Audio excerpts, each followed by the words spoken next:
Voilà, je voudrais profiter de l'occasion, puisque tu me tends la perche, mon cher Ahmed, pour présenter ce livre qui s'appelle Berbère de Sion, Oui. qui est, donc tu me le disais, tu l'as lu, et qui est Bon, interdit oui. en Alors, oui, Algérie. oui. Je voudrais juste lire 2, 3 paragraphes, si tu veux bien, parce que ça résume assez bien l'état d'esprit de la classe politique française. Parce que chez nous aussi, il faut que tu fasses une différence entre le peuple et nos dirigeants. Nos dirigeants sont à l'exact opposé du peuple français. Nous ne leur reconnaissons même plus le droit de nous représenter parce qu'on est trahi par les uns et par les autres, que ce soit la droite comme la gauche. Mais quelques lignes.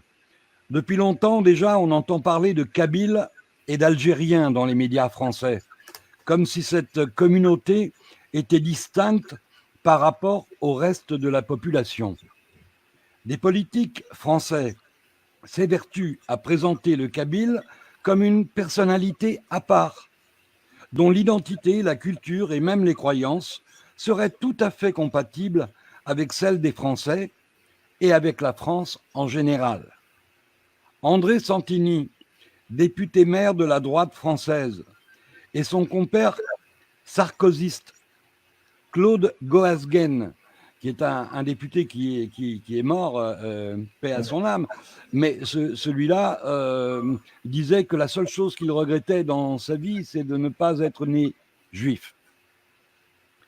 Qui se font les relais des revendications berbéristes à l'Assemblée nationale française, affichent d'une manière ostentatoire leur soutien à ce peuple que l'on présente presque comme meurtri, mais aussi et surtout avec lequel la France a une affinité particulière. Pour Santini, les Berbères sont des laïcs, ils pratiquent un islam modéré, ils ont un caractère tolérant, ils ont notre conception de la laïcité.